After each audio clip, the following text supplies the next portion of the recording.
it's Ivan with Learn, Connect, Act International. You can call us LCA. And I have a friend and colleague with me. His name is Stephen Barankiewicz. But have him introduce himself and tell you a little bit about his company because we have something to chat about that we're pretty passionate about. Stephen. Well, that's right. And thank you, Ivan. Yes, my name is Stephen Barankiewicz, and I'm senior partner with Ascend Strategy Partners. And what we do is, well, bit on leadership development and training. And that's, why Ivan and I know each other so well. But we also focus on business processes and the change management involved in creating and executing your business strategy. So thank you, Ivan, for inviting me today. Absolutely. Well, who better to talk to about something we're both passionate about, and that's situational leadership. And Yes. specifically, when you think about Ken Blanchard and situational leadership, I know you're passionate about it. And I guess I want to know why you're passionate about it, but give us a little background on it and tell us a little bit about, how you've used it or why you love it so much. Why don't we start there?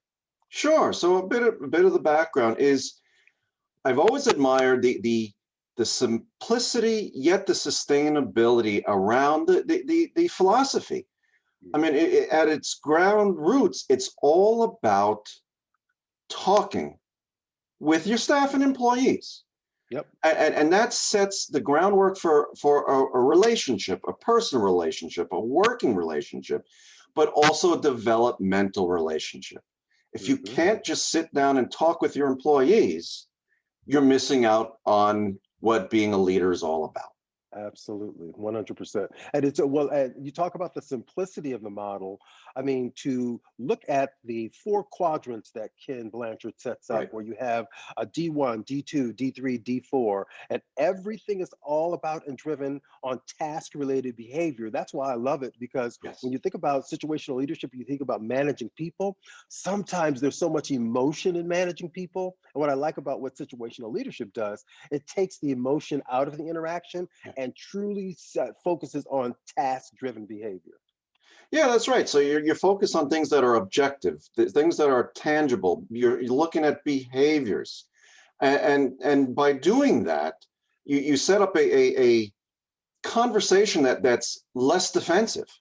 Mhm. No, and really, and it applies no matter who you are in an organization. What I really like as you talk about how how simple the language is, what I really like is he takes the D1, D2, D3, D4, and he matches a leadership style for each one of what he calls the development levels. And when he matches the leadership style to development level, it really extract all of the emotion out of dealing with employees because you're really dealing with employees for the task that they have to actually complete, not for who they are as people, right? Yeah, that's right. And because when you're looking at the task, you're looking at things that are objective. You're looking at things that are tangible, and that makes for you're looking at behaviors, and that makes for a more robust and less defensive conversation. That's absolutely right. And I don't know, has your experience with situational leadership been so that you've ever received like pushback from people or people didn't understand? Or do you find that people typically gravitate very easily to the methodology? I think it's easy to understand. I Mhm. really do. I think when you're teaching it, whether it's a first time leader, um, I think more executive leaders, it's that type of the methodology itself is so ingrained, it's implicit and it's unconscious in the way that they approach their people. They don't even Mhm. realize they're doing it, but they are. That's right. And I noticed that as a leader, when I've had a team, and in my head, I'm matching up that the situation with the development level. They don't even realize kind of what's going on in my head because it comes Right. across so natural. Yes. And so it's so funny that you say it comes across so natural because you're absolutely right. In fact, what I typically do with situational leadership, since it creates a common language, is make it so that the employees, when I was managing employees, they knew the language as well. And if they knew they were a D1 for a task, they could come to me and say, Ivan, I'm really a D1 for this task, or I'm really a D3 for this task. And that would make it so seamless relative to how I knew to use the right leadership behavior for where they felt they were. And so it made partnering so effortless and so easy. For me, Yeah, it is. that common language piece, I mean, it adds that level of proactivity by the employee, Hmm. so that you as a leader can actually have that opportunity to think through a little bit, and prepare a little bit more, because they're now approaching you, because Right. they understand either what they want or where their limitations are. That's right. And if you, as a leader, if you don't do it right, it really is like a doctor, offering a prescription before any sort of diagnosis, right? Yes. And so you really have to do it right. And one thing I think where leaders get it wrong, and this is a constant struggle in class sometimes, because you're dealing with the person's level of competence and commitment, what happens is if I am an employee that, let's say, is a D2, there's a difference between the commitment level for a D2 and a D3. So, for example, a D2, their issue around commitment is confidence, whereas a D3's issue around commitment is motivation. Motivation. So sometimes getting in there and getting those nuances across to people can be a bit of a struggle. I don't know if you've had anything like that.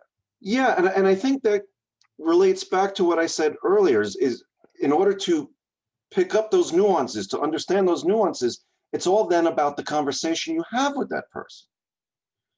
And it's through the conversation that you'll understand better what is that motivating factor in this situation for that That's right. individual, That's right. or what is that level of competence that's required for that individual in that situation. Yeah. Uh, and it makes it very human. Human. I love that. That's interesting, Stephen. You bring the word humanity into the conversation, and I believe that that is such a great word to use for it. It makes you take in consideration the fact that people just don't bring their head to work; they bring their hearts to work, and it adds a bit of humanity in your Yeah. interaction and leading them. I love that. Thank you for that. And thank you No. for having a conversation with me today. Anything else in sort of closing about 1 minute manager or situational leadership that you'd like to share with people? Maybe a tip? Um, Maybe a tip. You know what? Here's my tip. I mentioned about the simplicity. I mentioned it starts with the conversation. And guess what? Therefore, it's not rocket science. You can Hmm. start tomorrow. Just, even if you're not sure or confident in your own ability of understanding the D1 through D4, the S1 through S4, start by having the conversations with your people. That's it. Because that's all it's about is really the frequency and the quality of the Yes, conversation that you're having with people. Man, absolutely.